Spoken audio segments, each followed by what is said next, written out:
Your country, how came it yours? Before the pilgrims landed, we were here. Your country, how came it yours? Before the pilgrims landed, we were here.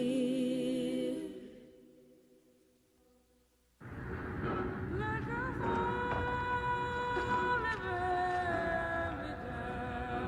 mother dressed up here. At the close of the first revolution in this country with Great Britain, there were but 13 states in the Union. Now there are 24. And the whites are dragging us around in chains and handcuffs to their new states and territories, believing we were made by our Creator to be an inheritance to them and their children, forever. The whites want slaves and want us for slaves. But some of them will curse the day they ever saw us. God will cause them to rise up one against another, to be split and divided, and oppress each other with sword in hand. David Walker.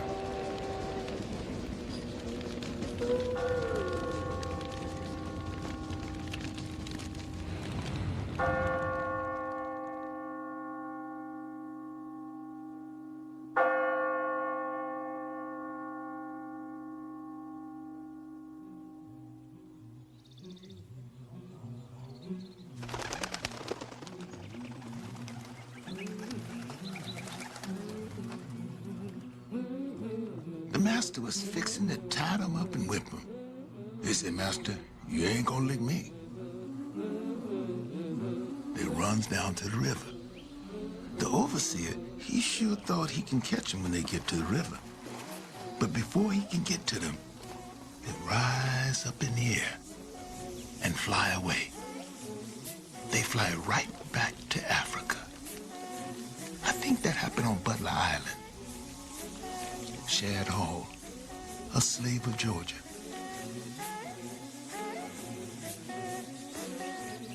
In the Sea Islands of Georgia, the slave community at Butler Island and St. Simon's was almost as old as the nation.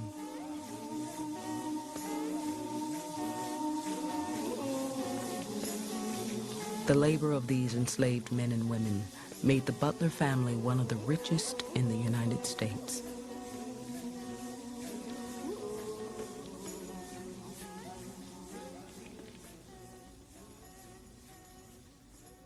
In 1830, Pierce Butler was waiting to inherit his share of the family fortune. He was a 20-year-old Philadelphia socialite and had never seen the family plantation that preserved his affluence. Butler traced his lineage to the founding of the Republic. His grandfather, Major Pierce Butler, was a signer of the Constitution and wrote its fugitive slave clause. The younger Butler had little interest in politics, but like other men of his class, he rested easy in the knowledge that the democracy his grandfather helped create was firmly in the grasp of slavery men.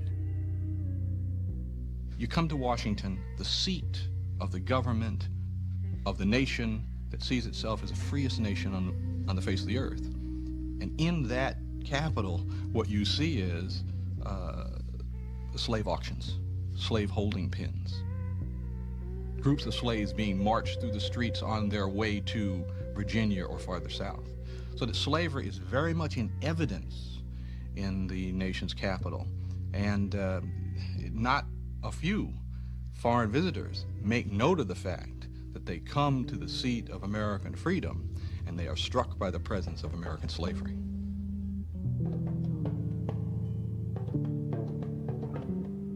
Although 75% of Southern whites did not own slaves, the new President Andrew Jackson was a slaveholder, as were 4 of the 6 presidents preceding him. Men loyal to slavery dominated the Supreme Court and the presidential cabinet.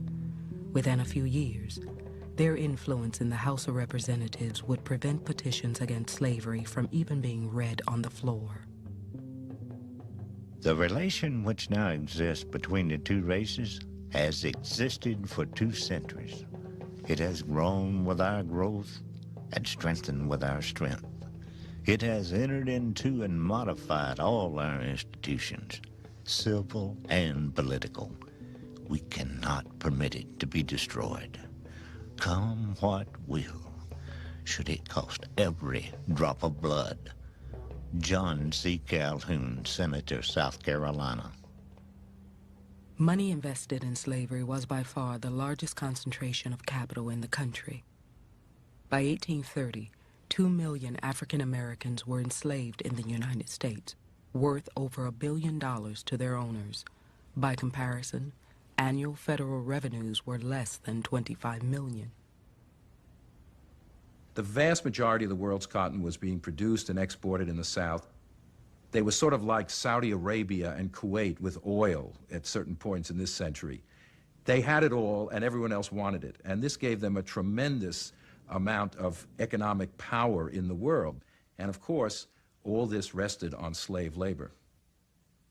And the cotton was shipped by northern ships and it was financed by northern insurance companies. The cotton trade was the basis of shipbuilding, of shipping, maritime enterprise, banking, insurance, as well as the early factories, which will be developing in this period, transforming the cotton into textiles. So there were many thousands or hundreds of thousands of Northerners whose livelihoods depended directly on slavery. So what that says is that African American slavery can march right along with the nation as it progresses. And African American enslavement is part of the progress of America, of white America. For America, progress meant westward expansion. President Andrew Jackson forced Cherokees, Choctaws, and other tribes off their ancestral lands. 25 million acres were seized from the Indian nations to make room for more white settlers, more cotton, more slaves.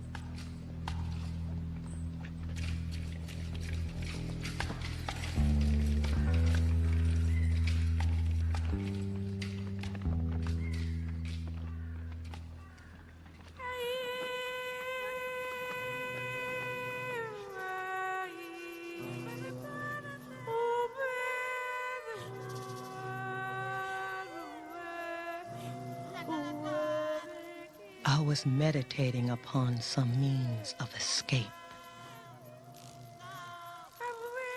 I had my secret hopes, but I must fight my battle alone. The war for my life had begun, and I resolved not to be conquered. My master had power and law on his side. I had a determined will. Harriet Jacobs. One cannot argue that slaves were content.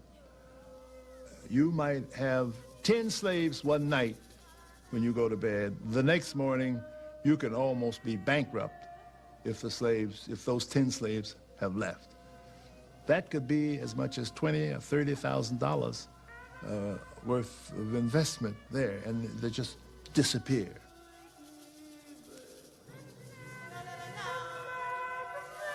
Any attempt to escape bondage was an act of rebellion. Runaways were hunted by local patrols and professional slave catchers. In Edenton, North Carolina, Harriet Jacobs was 21 years old when she decided to run. She hid under floorboards, in the swamp, and finally, in her grandmother's house. A small shed had been added to my grandmother's house years ago. Between the boards and the roof was a very small garret. To this hole I was conveyed. The air was stifling, the darkness total. The garret was only 9 feet long and 7 feet wide. The highest part was only 3 feet high. Rats and mice ran over my bed. For a window, she made a small hole. Through it, she watched almost every day the master who had beaten her and stalked her sexually since she was 15. And she saw her children whom she couldn't take with her, but whom she dared not leave. Relatives brought her food in secret and cared for her son and daughter. I lived in that dismal hole, almost deprived of air and light, with no space to move my limbs, for nearly 7 years. Yet I would have chosen this rather than my lot as a slave. Who better to define freedom than a slave? A slave probably never loses sight of the idea of freedom, or when he or she does is probably the moment when they are doomed. Our sense of freedom was something spiritual. It was like a fire inside of us. Free African Americans were one of the greatest threats to slavery. 182,000 in the South, 137,000 living in the northern states. In churches, newspapers, anti-slavery meetings, and Negro conventions, they openly denounced racial bondage and worked to overthrow it. Slavery in the South had an impact on the life of every black person in the country, no matter where that black person was. It was almost impossible that if you were a free black person, you wouldn't have a friend or a relative, mother, father, son, daughter, in slavery. And so you had that very personal connection. In Boston, David Walker had never been anyone's property. He made a good living as a used clothing merchant, but his father had been a slave. And in 1829, Walker launched his own private war on slaveholders. America is more our country than it is the whites. The greatest riches in all America have arisen from our blood and tears, and they will drive us from our property and home. They must look sharp, or this very thing will bring swift destruction upon them. David Walker. Walker's appeal to the colored citizens of the world violently condemned American slavery and racism and called for slaves to rise up against their masters.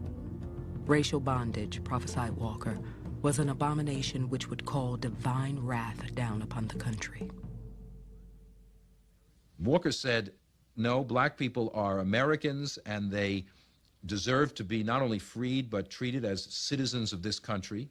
He utilized the rhetoric of the nation, the rhetoric of liberty, of equality, the Declaration of Independence, and threw it back in the face of white America, charging the nation with being hypocrites, with violating their own professed ideals.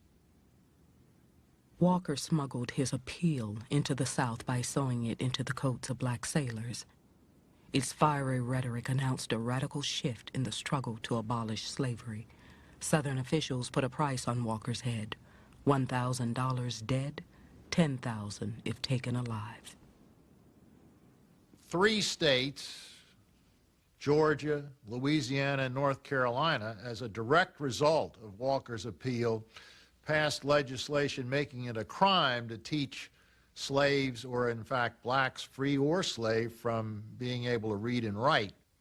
And the South will now begin, after the early 30s, to limit civil liberties in a major way, limiting freedom of press, freedom of the speech, as a result of the abolition movement. David Walker died under mysterious circumstances. 2 years later, in 1831, when Nat Turner's slave revolt in Virginia left more than 55 whites dead, Southern officials blamed it on publisher William Lloyd Garrison and his Boston newspaper, The Liberator. At age 26, Garrison was impoverished. He slept in his tiny press office and was ridiculed for hiring a black apprentice. His anti-slavery newspaper was in continual danger of going under, but Garrison's passion to destroy slavery soon made him notorious among slavery supporters. Like other abolitionists, he threatened an American way of life.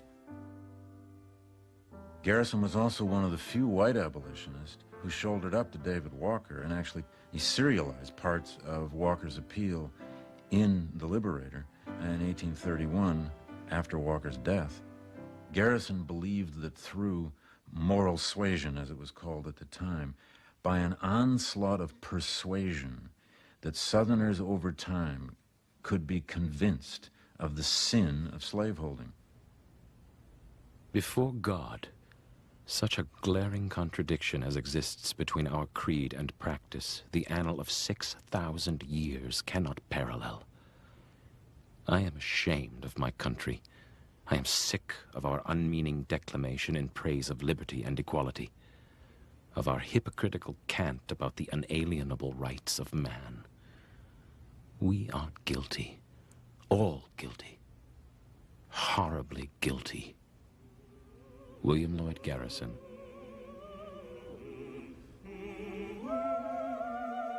Black activists gave Garrison money, sold subscriptions, and filled his newspaper with their own anti-slavery writings. 3 out of 4 subscribers were black. The Liberator became the voice of the abolition crusade. Abolitionists, white and black, trained themselves to be professional agitators. They preached their anti-slavery message in open fields and churches, in cities and villages. But as their assault on slavery intensified, so did the backlash from Northern whites. A mob dragged Garrison through Boston streets at the end of a rope. In Alton, Illinois, rioters murdered white anti-slavery publisher Elijah Lovejoy and destroyed his printing press. What the abolitionists didn't realize was how deeply embedded in the social, economic, and political structure slavery was. They didn't realize how powerful the slaveocracy was, and they didn't realize how much racism had embedded the fabric of American life.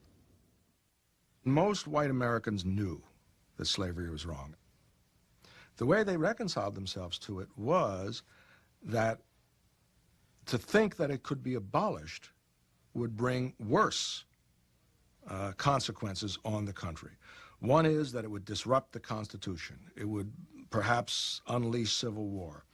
That it would unleash a large mass of free black people who were regarded as not assimilable in the society. That it would lead to calamities. Dear beloved mother, Satan has come down in great wrath in this city of brotherly love, knowing his time is short. William Lloyd Garrison. In Philadelphia, the new abolitionist meeting place, Pennsylvania Hall, had only been open 3 days when the National Anti-Slavery Convention of American Women gathered there. As women speakers took the podium, they could hear an angry mob outside. Do you ask, what has the North to do with slavery? The spirit of slavery is here and has been roused to wrath by our abolitionist speeches and conventions. For surely liberty would not foam and tear itself with rage. Cast out first the spirit of slavery from your own hearts. Angelina Grimke Weld. They were bringing women to the platform and having women speak in public, which was a brand new affair and a threat to the order as people understood it. And perhaps most notably, they brought black abolitionists onto platforms, speaking in public, telling their own stories in their own voices. All of this now, to many white Northerners, was a threat to the social order as they understood it. The next day, the black and white women held their ground. But that night, as they emerged from the building, linked arm in arm, the mob stoned them. The mob now increased to several thousand and got in the hall by dashing open the doors with their axes. They then set fire to this huge building, and in the course of an hour, it was a solid wall of flame.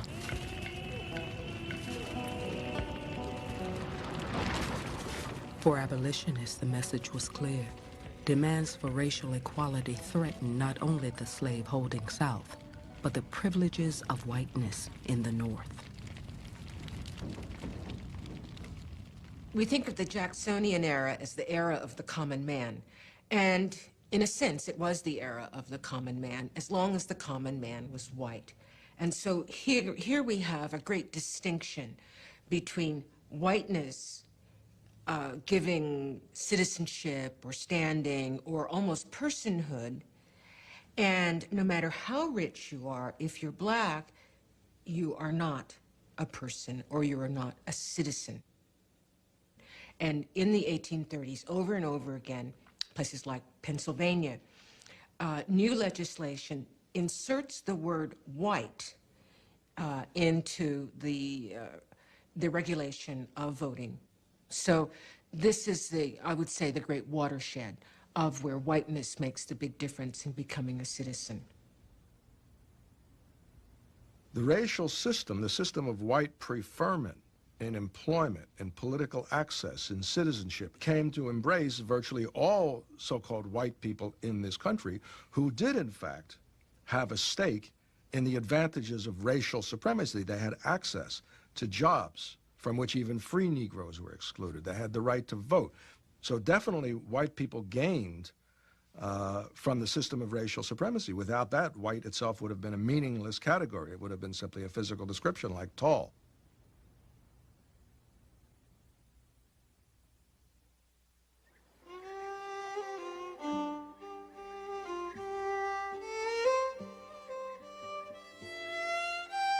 In all social systems, there must be a class to do the menial duties, to perform the drudgery of life. That is, a class requiring but a low order of intellect. Its requisites are vigor, docility, fidelity. Such a class you must have, or you would not have that other class, which leads progress, civilization, and refinement. Fortunately for the South, she found a race adapted to that purpose. James Henry Hammond, Senator, South Carolina.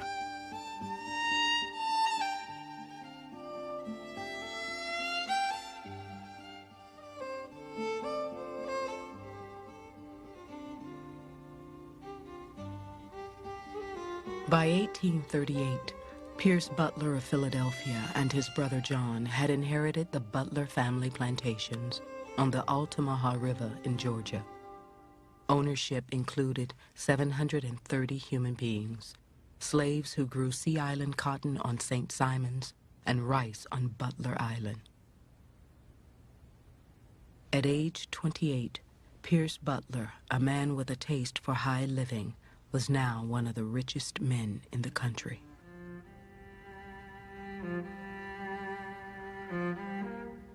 His new wife was English-born Fanny Kemble, an actress of international acclaim. Kemble believed in abolitionism and even tried to publish an anti-slavery tract. Butler stopped her, fearing it would bring the mob to their doorstep. Their mansion was only 6 blocks from the ruins of Pennsylvania Hall. There's some controversy over whether or not Fanny Kemble knew where her future husband's wealth came from. There certainly was no controversy over the fact that she knew he was very wealthy, and that was very attractive to her. And many Philadelphia families were attached to the plantation South by marriage, by inheritance. In December 1838, Kemble made the 10-day journey to the Sea Islands with her husband and their 2 young daughters to see the source of their wealth.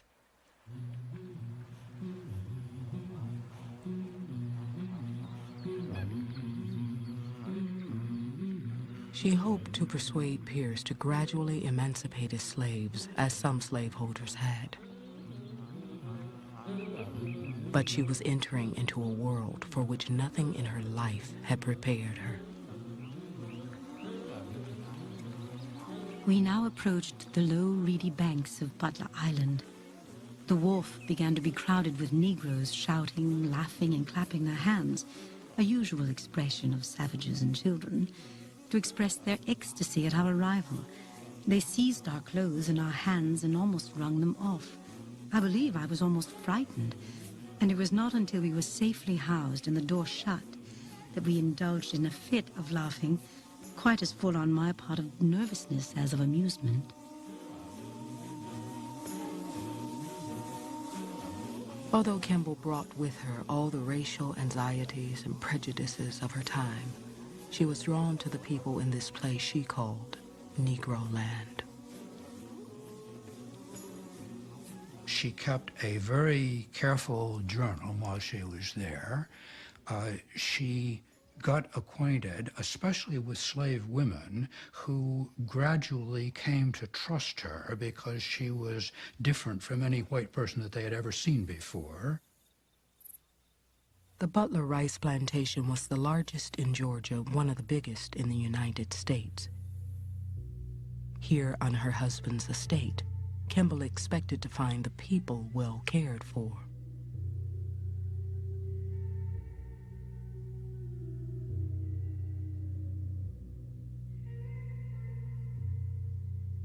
Well, one evening, 9 women came in, and she thought, well, she had been getting these stories about how many miscarriages they had had and how many children had died and so on. She thought, well, this evening I'll ask them all. I'll ask every single one of them. Nanny has had 3 children. 2 of them are dead. She came to implore that the rule of sending them into the fields 3 weeks after giving birth might be altered. Leah, Caesar's wife, has had 6 children. 3 are dead. Sarah, Stephen's wife, this woman's case and history were alike deplorable. She had had 4 miscarriages, had brought 7 children into the world, 5 of whom were dead, and was again with child. On Butler Island, chronic malaria sickened the mothers and created miscarriages and weak infants. More than half the enslaved children died before the age of 6.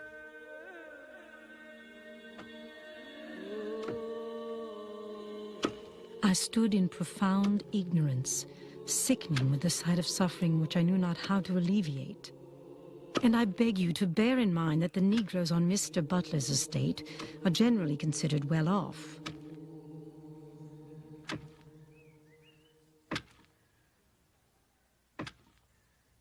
$280,000 people were enslaved in Georgia in 1838, almost half the state's population. Effective slave management, the science of caring for and working Negro slaves, was widely discussed in agricultural journals. In this essay, Butler overseer Roswell King Jr. offered readers expert advice on proper diet and medical treatment for Negroes. But Kimball discovered King and his father had raped numbers of slave women at Butler Island. Betty, Frank's wife, was taken from him by the overseer, the all-efficient and all-satisfactory Mr. King, and she had a son by him. I do not know how long Mr. King's occupation of Frank's wife continued. This outrage was notorious among the slaves. Frank was headman Frank, the black driver, second only to the white overseer. A skilled planter, Frank supervised other black drivers and their work gangs. He assigned daily jobs according to the overseer's instructions. Serious infractions against the system like stealing or running away were punishable by a cool 100 lashes. On another plantation, Georgia slave Charles Ball saw punishment even more disturbing. And Charles Ball witnesses a house servant, as he finds out, who's being brutally lashed. She's tied, her legs and her arms are tied to the ground. She's stripped to the waist. The owner beats her brutally, and she's bleeding, and then he goes into the house, and he brings back a candle. And he lights the candle, and he's dripping the wax on the wounds of this woman. But what he also found striking was that as she's being whipped, he looks at the house and he sees that the planter's daughters are looking out and watching this as well.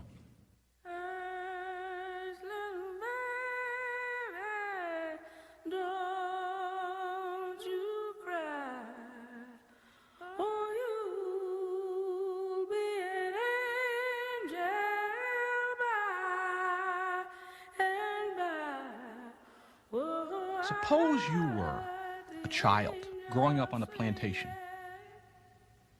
The people who raise you, your surrogate mother, your mammy, is a black woman. This is a person that raises you from the time you are this high until adulthood. What is the impact on this child of having his surrogate mother become his property? What is the impact of having his best friend, who is a black slave child, come to him one day and say, "Do you know that your father has sold my father?" What is the impact of that on the white child?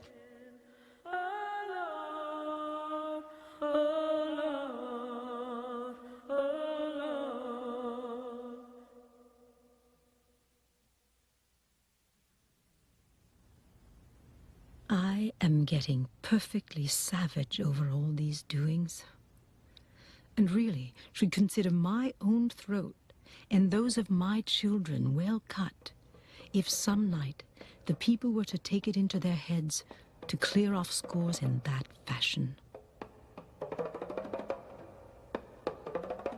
At Butler Island, the preacher, Cooper London, secretly asked Kimball for Bibles to teach the people to read, something they both knew was against the law. When Kimball asked him how he'd learned to read, he kept silent. Kimball continued to bring her husband slave petitions for more food, for rags, for a longer resting period after childbirth. The men, forced to pull their own plows, asked for mules. Finally, Pierce Butler had enough of petitions. Today I have had a most painful conversation with Mr. Butler, who has declined receiving any of the people's petitions through me. Whether he is wearied with these supplications, or whether he has been annoyed at the number of horrible stories of oppression, which cannot be done away with by his angry exclamations of, "Why do you believe such trash? Don't you know the niggers are all damned liars?" I do not know. This is no place for me, since I was not born among slaves and cannot bear to live among them.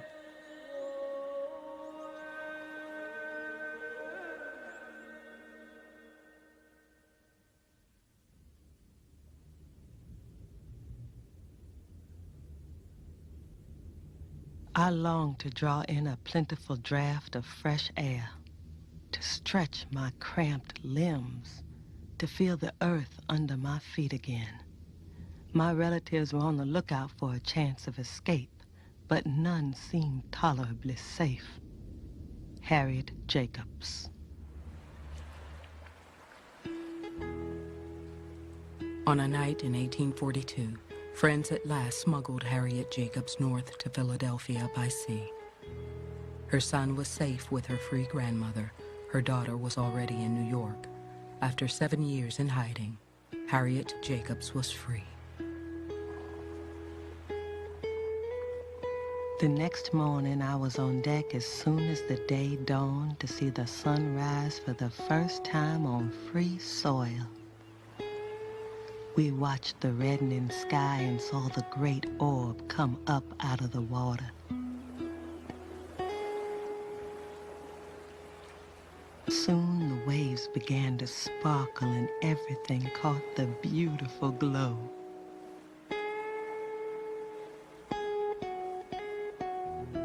We had escaped from slavery, and we supposed ourselves to be safe.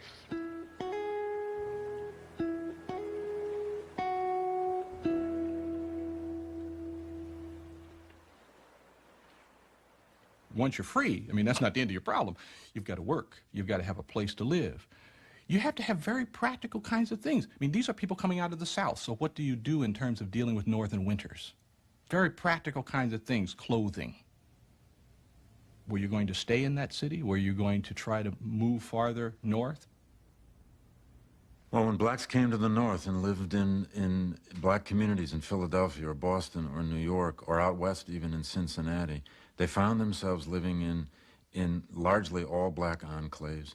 They found themselves living in communities where they created their own churches, where they struggled to create their own schools, where they occasionally, as in New York, would create orphanages, where they also they tried to create mutual relief associations to try to provide people with insurance policies, with the ability to buy land if they wanted to move out to rural areas. In most northern cities, colored Americans were denied the right to vote, testify against whites, sign a binding contract, or attend white schools. But even this segregated freedom was jealously guarded. Runaways kept a lookout for slave catchers. They found jobs and raised money to purchase loved ones out of slavery.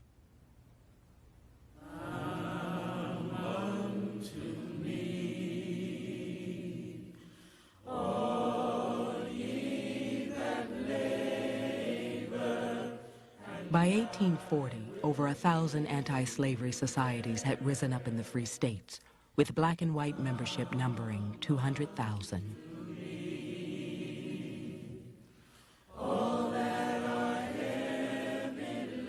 Abolitionist women and men were sending thousands of petitions to Congress, demanding an end to the slave trade in the capital. Abolitionists boycotted slave-grown rice, sugar, and cotton. Anti-slavery slogans and emblems were seen on everything from sugar bowls to children's primers.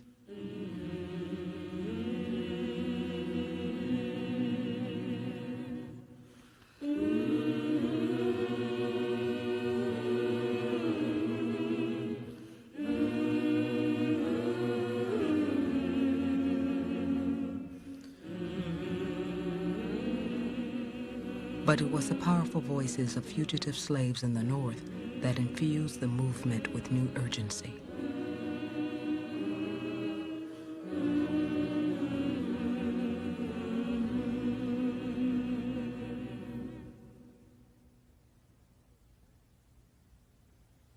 Well, the slave narratives were in some ways an argument with America. They were an argument with the system of slavery. These were ways now that a former slave could not only publish his own story, to release his own identity, to sort of gain a kind of order over the chaos of his or her own life, but it was a way now to directly challenge the people who had owned him with a free voice from a free place.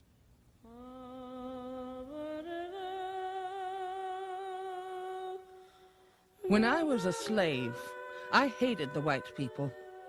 When I was 10 years old, we was all sold. I said, "Oh God, my mother told me if I asked you to make my master and mistress good, you'd do it." They didn't get good. God, maybe you can't do it. Kill them. You see, I know what it is to be taken in the barn and tied up and the blood drawed out of your bare back. Sojourner Truth. And it's very important for these people who, for white people who live in small towns, isolated, who may really have never seen, certainly never seen a slave, may not have ever seen a black person, to have a real living, breathing person stand before them and say, I was a slave. This was my life. This is what slavery is like. In 1845, the narrative of Frederick Douglass quickly became an international bestseller. Douglass, a fugitive from Maryland, risked recapture by becoming an outspoken leader in the abolitionist cause. We hold slavery to be a system of lawless violence, that it never was lawful and never can be made so. Frederick Douglass. It was not only slavery that Douglass and other abolitionists were calling into question, but the belief that the Constitution protected the right to own human beings.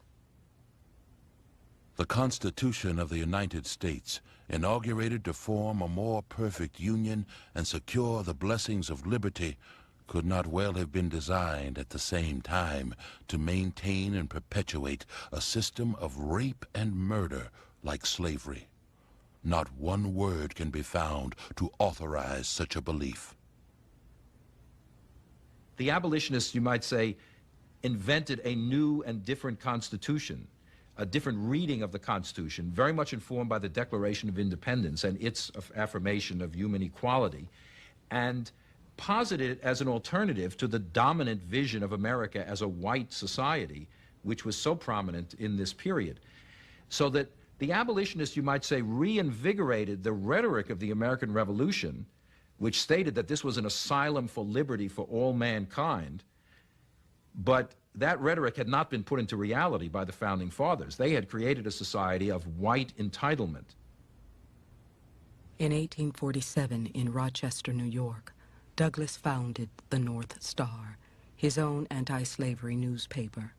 In the anti-slavery bookstore above his offices worked another fugitive from slavery, Harriet Jacobs. Don't got a rambling mind, don't got a rambling mind, don't jump the fence, going on down the line. In January 1848, the discovery of gold in California's American River created what one newspaper called a revolution in the ordinary state of affairs. Many white Southerners saw the new territory as a last link in a great slave-holding republic that would stretch to the Pacific shore. Within a year, 80,000 pioneers made the trek to the Gold Coast. Many masters brought their slaves. By one estimate, African Americans sent home from California over $750,000 to buy loved ones out of bondage.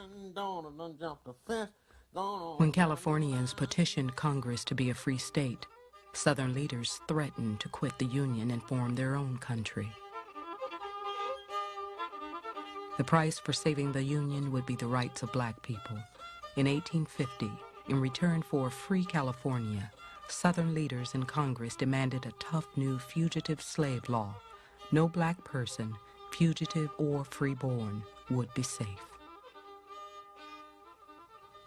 Under this law, a person, white or black, could be deputized on the spot to help in the recovery of a fugitive slave. So that if you were on the street and a marshal was chasing a fugitive, that marshal could deputize you and you would have to participate in the recapture of that fugitive under penalty of imprisonment and fine. Special commissioners were appointed to try suspected runaways.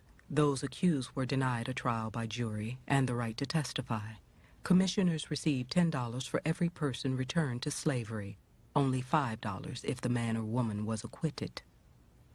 It now made the federal government and northern citizens complicitous in the process of retrieving and retaining slaves back to their masters. It is the first time really in the lives of many white Northerners that the slavery issue, the slavery problem kind of comes home to their neighborhoods. It comes home to their communities. It means now to harbor a fugitive slave or even to be aware of a fugitive slave is to be committing a felony. In New York, Harriet Jacobs was trying to make a new life when her former master's daughter, armed with the new law, came north to kidnap her. It was the beginning of a reign of terror to the colored population. Many families who had lived in the city for 20 years fled from it now. Many a wife discovered a secret she had never known before, that her husband was a fugitive. Many a husband discovered that his wife had fled from slavery years ago, and the children of his love were liable to be seized and carried into slavery. I seldom ventured into the streets. I went as much as possible through back streets and byways. All that winter I lived in a state of anxiety.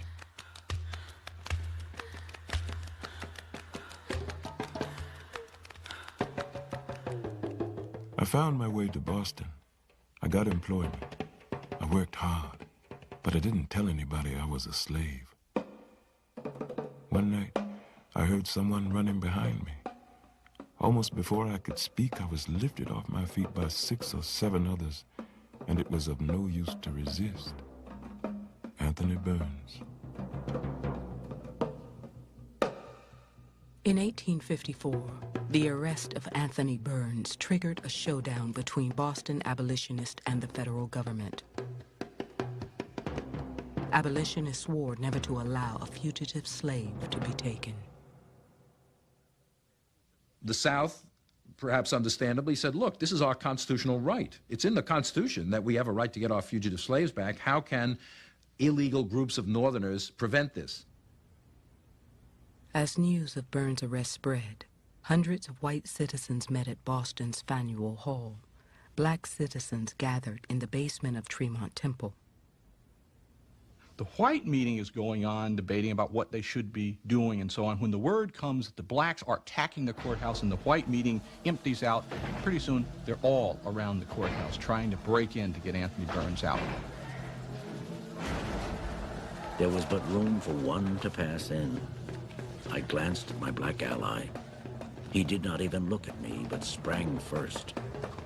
We found ourselves face to face with 6 or 8 policemen who laid about them with their clubs, driving us to the wall. I did not know until the next morning that one of the marshal's deputies, a man named Batchelder, had been killed. T.W. Higginson. The mayor ordered 2 artillery companies into the streets. President Franklin Pierce sent in the U.S. Marines. Boston abolitionists were already notorious for invading courthouses and jails to free captured runaways. President Pierce was determined to show Southern supporters he would enforce their fugitive slave law anywhere, even in the so-called Great Abolitionist headquarters of Boston. Over the next 3 days, the crowd of protesters grew to 7,000. They surrounded the courthouse and threatened the troops who guarded Burns. Black waiters refused to serve the soldiers. Douglas and others refused to apologize for Deputy Marshal Batchelder's death. For a white man to defend his friend unto blood is praiseworthy, but for a black man to do precisely the same thing is a crime. We hold that when Batchelder undertook to play the bloodhound, he forfeited his right to live. Frederick Douglass. You could think what you wanted about slavery hundreds of miles away, but when a individual comes to your community, a black individual fleeing marshals who are going to try to grab him and send him back to slavery, it put slavery on a human level. It made people have to choose.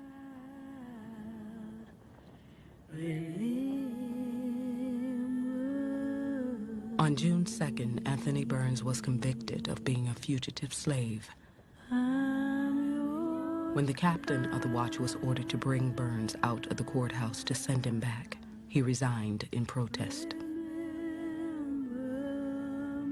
The streets are ringed or lined with people who have come in from the outlying areas, into Boston from Worcester and other distant places.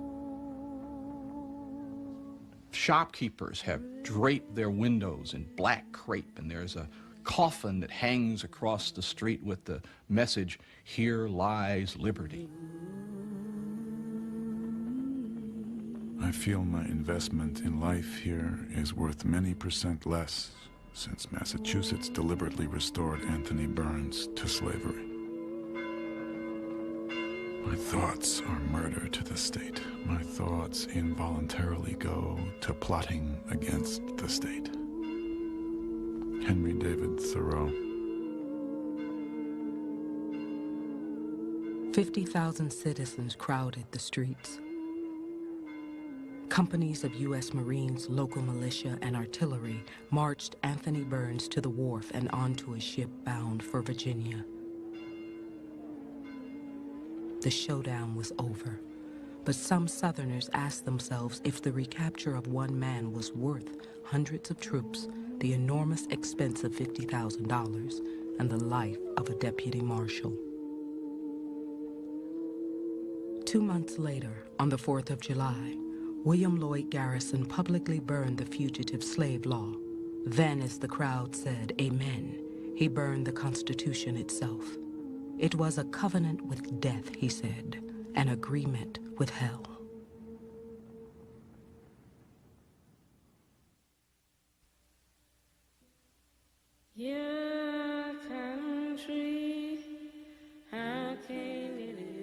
By the 1850s, Americans had begun to measure progress in miles of track laid. Southern states were building railroads faster than Germany, France, or England. Cotton financed the railroads of the South. It purchased the African Americans who became laborers and cargo for the Iron Road. When the cars began to start and the conductor cried out, the colored people cried out with one voice as though the heavens and earth were coming together. As the cars moved away, we heard the weeping and wailing from the slaves as far as human voice could be heard. And from that time to the present, I have neither seen nor heard from my two sisters, nor any of those who left Clarkson Depot on that memorable day. Jacob Stroyer.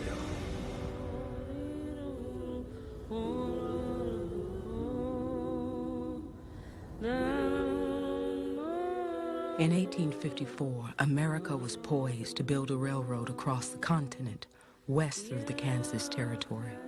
Whether that railroad would pass through a Kansas Free State or a Kansas Slave State was a question Americans North and South were now ready to settle with blood. The Kansas-Nebraska bill passed by Congress declared that whoever settled Kansas could choose slavery or freedom for the new state. To a lot of Northerners, their conception of the future of the West was held together by this geographical guarantee that slavery could never exist above the 3630 parallel.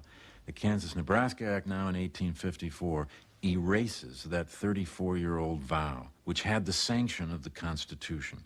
It now meant that the settlement of this vast territory of the West and the Northwest was open to slavery. It was open to the possibility of 3, 4, 5, 6, 8 new slave states.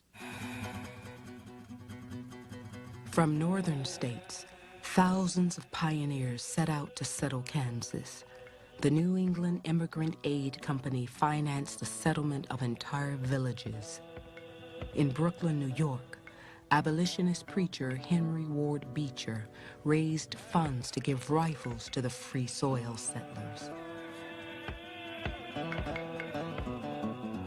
From Missouri, Georgia, and other southern states, white settlers came to Kansas armed to the teeth for the slavery cause.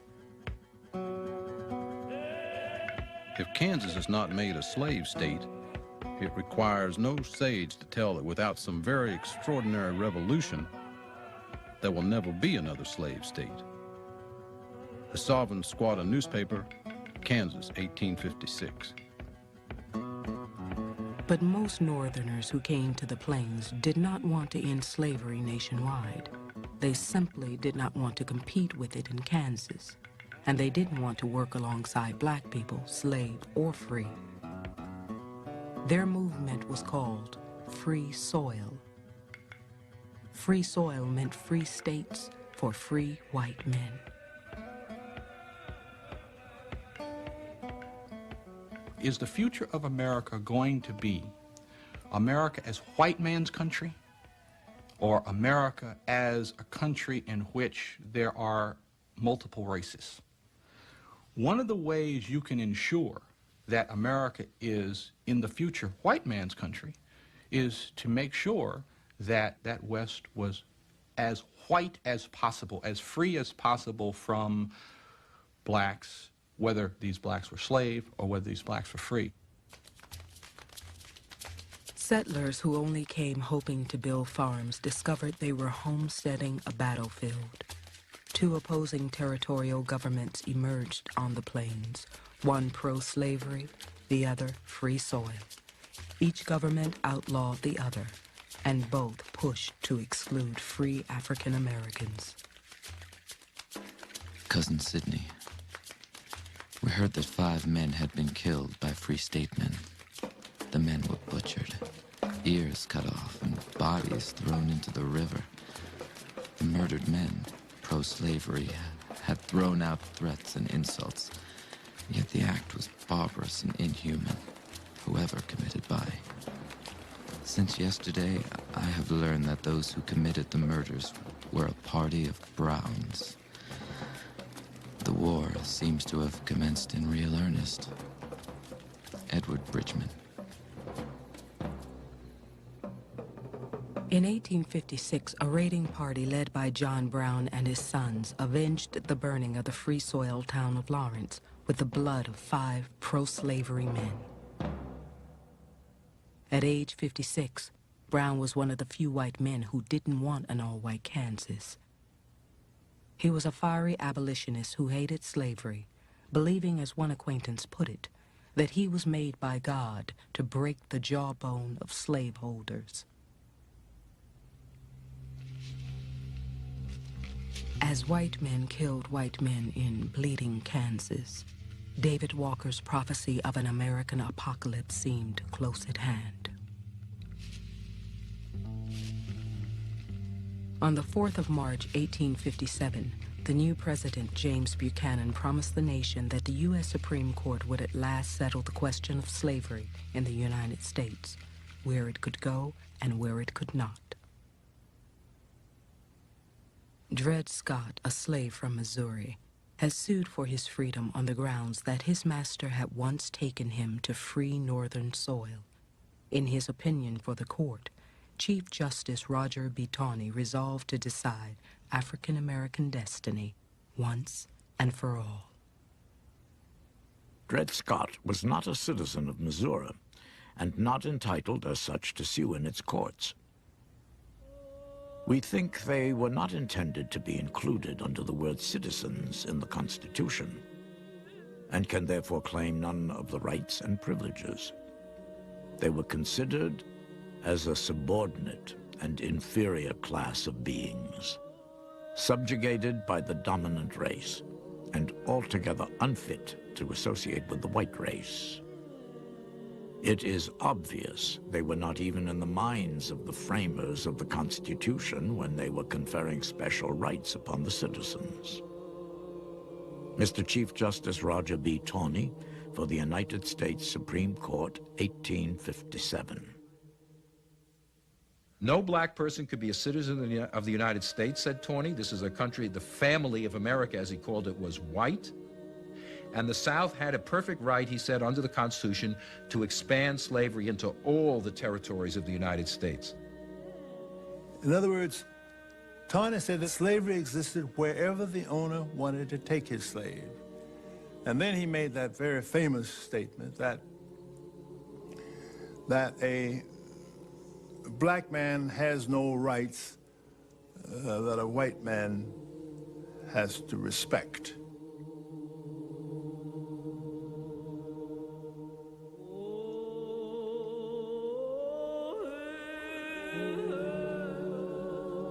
In 1857, the year of the Dred Scott decision, was a time of financial panic brought on by overextended credit, overbuilding of railroads, and over-speculation in Western lands. One of those who faced disaster was Pierce Butler. Butler had ended his marriage to Fanny Kemble in a scandalous public divorce in 1849. Kemble returned to the theater, supporting herself by reading from Shakespeare on stage. Butler was still famous for his extravagance. He once lost $24,000 in a single hand of cards. By the time of the panic, he was already in debt. To protect the family's interest, trustees were given control of his estate. After the stock market collapse in 1857, it was rumored Butler had gone through an inheritance worth over $700,000. To appease creditors, the trustees sold the Butler family mansion in Philadelphia. Then they traveled south to Georgia to assess the slave property. Allotment A was Pierce Butler's share of over 900 slaves at Butler Island and St. Simons. Allotment A totaled 476 men, women, and children, with a market value estimated at over $260,000. By February 1859, the Butler Island people had to know that something terrible was coming.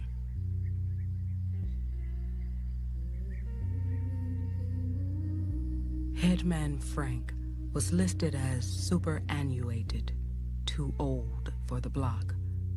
So was the preacher, Cooper London, who 20 years before had asked Fanny Kemble to send back Bibles and prayer books from Philadelphia.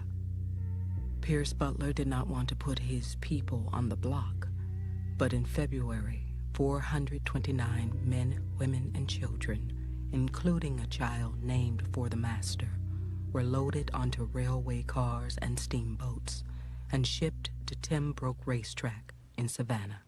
It would be the largest sale of human beings in the history of the United States.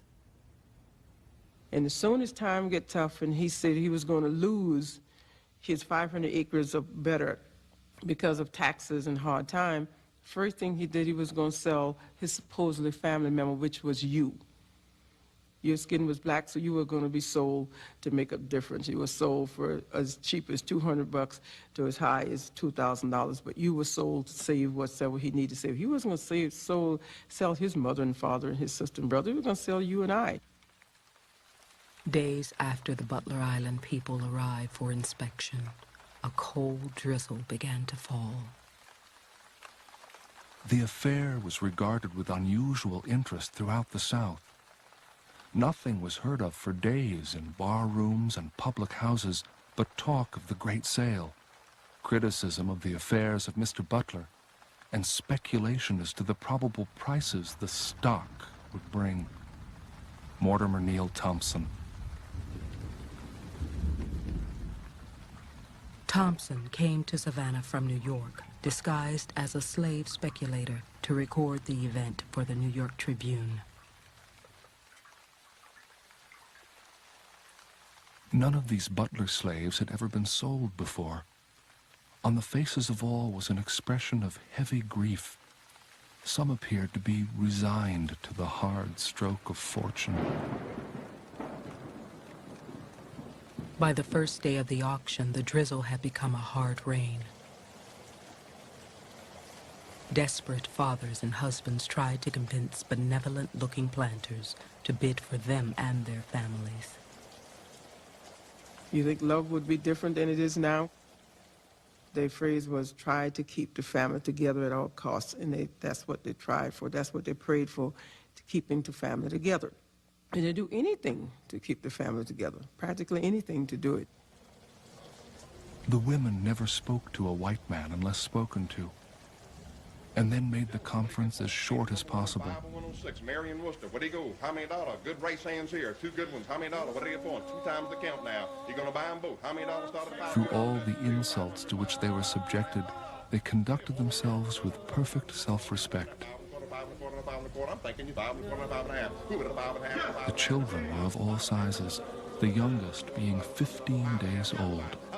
$600, $575, $600, $600, $600. The buyers, who were present to the number of 200, clustered around the platform. The wind howled through the open side. The rain came pouring in.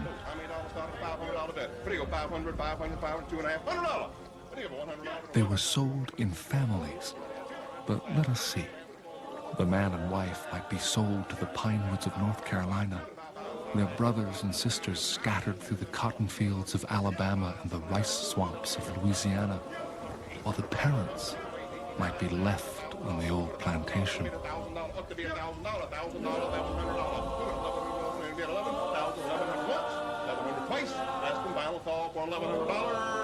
Sold $1,000 to the gentleman from Camden County. Who can tell how closely intertwined are a band of 400 persons, living isolated from all the world besides? Do they not naturally become one great family, each man a brother unto each? At Timbrook Racetrack, no legendary powers of flight could save the Butler Island people. For 2 solid days, remembered for generations as the weeping time, the heavens broke, as husband after wife, brother after sister, child after mother, ascended the dreaded block, to be called off individually or in family lots as stated in the catalog.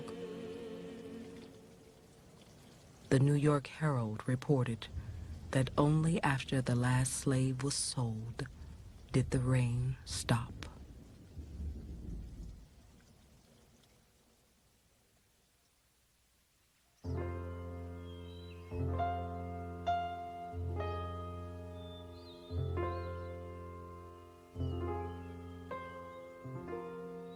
Months after the Great Sale in Georgia, Dangerfield Newby, a free man, learned that his own wife and children were soon to go under the auctioneer's hammer in Brentville, Virginia.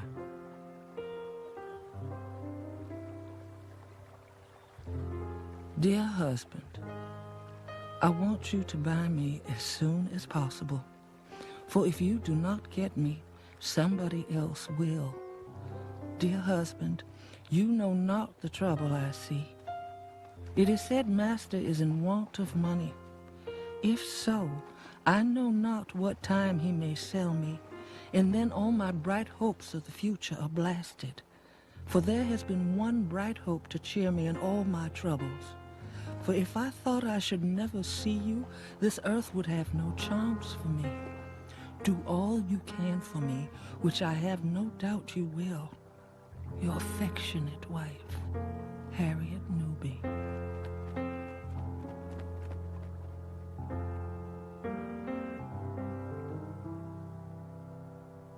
Dangerfield Newby had no money, but that fall, he joined up with 21 other abolitionists in a conspiracy against the government of the United States. They would invade the federal arsenal at Harpers Ferry, Virginia, and use the weapons to free slaves throughout the Virginia countryside. As Newby saw it, this was his last chance to save his wife and 6 children.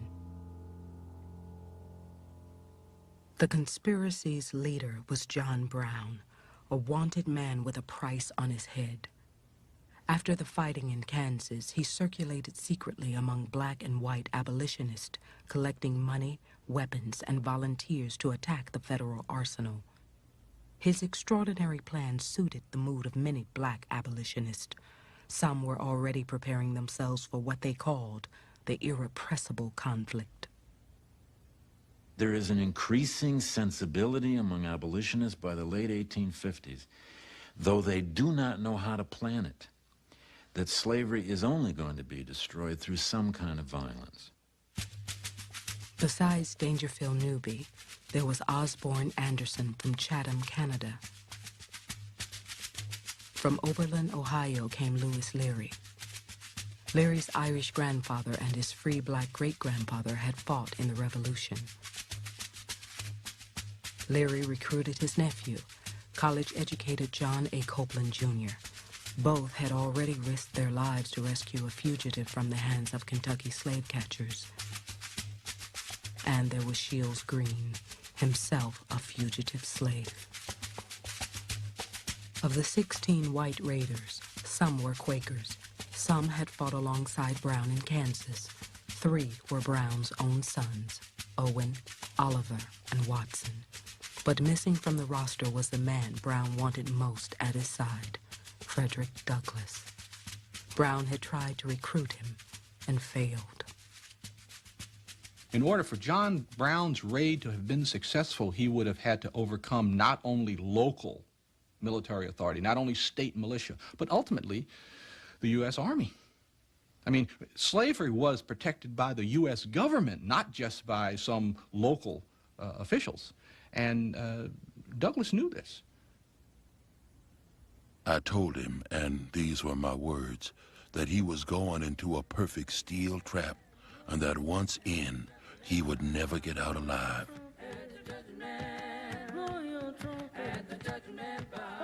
On Sunday, October 16, Captain Brown called his men down to worship. He read from the Bible and then offered up a fervent prayer to God to assist in the liberation of the bondsmen in that slave-holding land. Every man there assembled seemed to respond from the depth of his soul. At 8 o'clock on Sunday evening, Captain Brown said, "Men, get your arms. We will proceed to the ferry." Osborne Anderson, Harpers Ferry raider. At first, they moved swiftly with military precision. The armory, the federal arsenal, and Hall's rifle works were captured without a shot. A squad recruited black men willing to fight from neighboring plantations. But Brown waited in the town too long, and his men were discovered. Riders galloped to spread the word that the nightmare of Nat Turner's rebellion years ago had now descended on Harpers Ferry.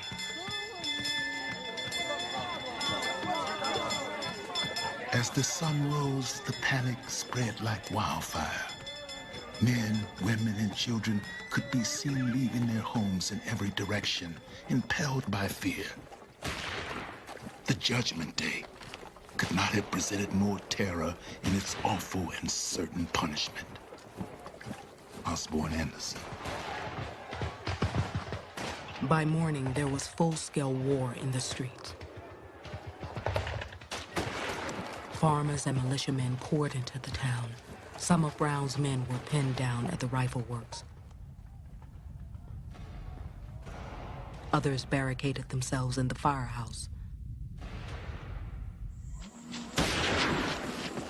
Along the river, in the streets, the raiders were hunted and shot down, their bodies mutilated.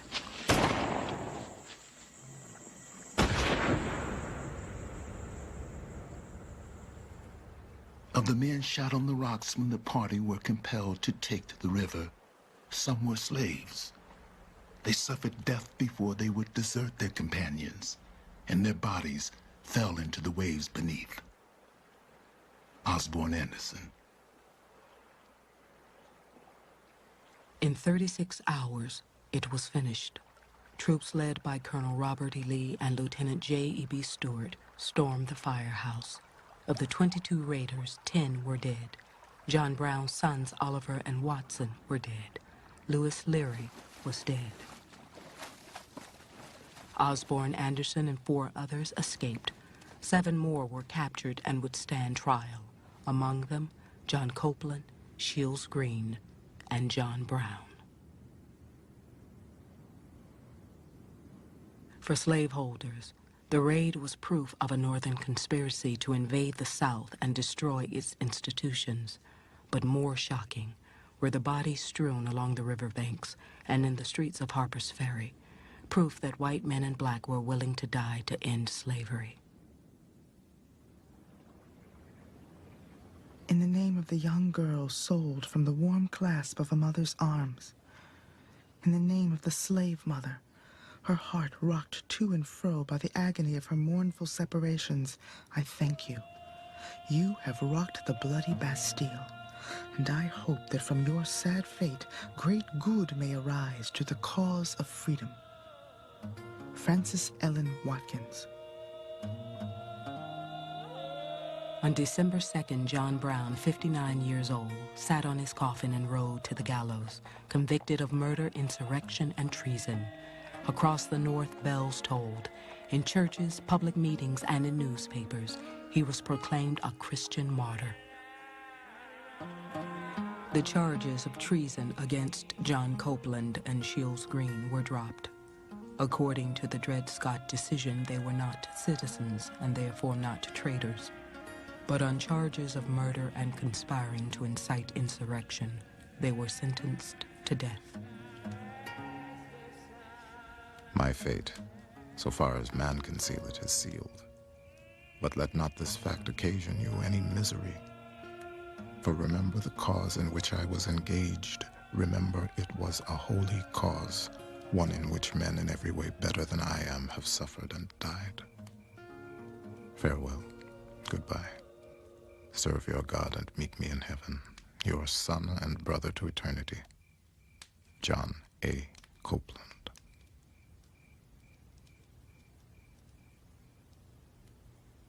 Dangerfield Newby was one of the first men to die in the fighting at Harpers Ferry. When his body was recovered, Harriet Newby's love letters were found crumpled in his pocket. A year later, in 1860, South Carolina seceded from the Union. The next year, Civil War began.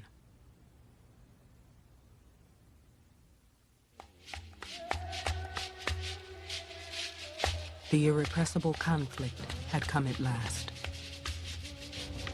Freedom to the slave should now be proclaimed from the Capitol and should be seen above the smoke and fire of every battlefield. Let the slaves and free colored people be called into service and formed into a liberating army to march into the South and raise the banner of emancipation. Frederick Douglass. Across the country, black men rushed to join the Union Army but were turned away. For President Abraham Lincoln, this was a war to save the Union, not to end slavery. Lincoln feared offending the sensibilities of Northern whites, as well as the border slavery states, who remained loyal to the Union. In 1862, Congress at last outlawed slavery in the nation's capital. A year later, faced with the need for more troops and pressure from abolitionists, Lincoln took the first steps toward emancipation. An immense assembly convened in Tremont Temple. We were waiting and listening as for a bolt from the sky. 8, 9, 10 o'clock came, still no word. At last, a man exclaimed in tones that thrilled all hearts, "It is coming. It is on the wires." The Emancipation Proclamation freed only slaves in states and parts of states still loyal to the Confederacy. 1 million slaves within the Union territory were not freed. But Douglass and others were convinced this was the beginning of the end of slavery.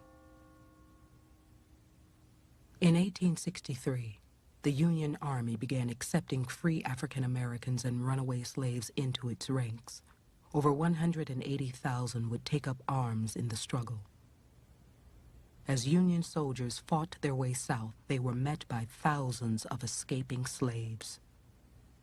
Sergeant George Hatton was stationed near Jamestown, Virginia, where the first African slaves had come ashore over 200 years before. There, he saw how much the fortunes of freedom and slavery had turned. We captured several colored women that belonged to Mr. Clayton, who had given them a most unmerciful whipping. On the arrival of Mr. Clayton in camp, the commanding officer determined to let the women have their revenge.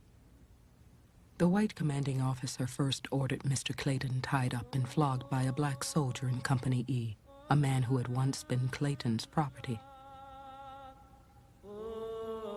After some 15 or 20 well-addressed strokes, the ladies, one after another, came up and gave him a like number to remind him they were no longer his, but under the protection of the Star-Spangled Banner and guarded by their own patriotic, though once downtrodden race. Oh, that I had the tongue to express my feelings while standing on the banks of the James River on the soil of Virginia, the mother state of slavery, as a witness of such a sudden reverse. Sergeant George W. Hatton, Company C, 1st Regiment, U.S. Colored Troops. The nation's healing would be long in coming. Over 600,000 Americans died in the fight over slavery, as many deaths as in all of America's other wars combined. When the Civil War was over, slavery was dead. 3 new amendments to the Constitution outlawed slavery and promised that no American would be denied the rights of citizenship on the basis of race. 4 million enslaved Americans were now free. Dear Mrs. Cheney, I would like to write to you a line from my old home. I am sitting under the old roof, 12 feet from the spot where I suffered all the crushing weight of slavery. Thank God there is no more need of hiding places. Harriet Jacobs. Jacobs was one of thousands who came back to the counties where they had been slaves. Like their former masters, they too began the business of remaking their lives in a new land. The road to freedom they all started down now would be longer, more difficult, and more painful than they could imagine, but they began. I cannot tell you how I feel in this place. The change is so great I can hardly take it in. I was born here. I have hunted up all the old people, done what I could for them. Many of them I have known from childhood. Many will learn to act for themselves. I never saw such a state of excitement. My love to Miss Daisy. I sent her some jasmine blossoms. Tell her they bear the fragrance of freedom. Harriet Jacobs. Their struggle to be free, to be us, was only beginning. Here's the idea. Freedom is worth it all. Moses Mitchell, ex-slave.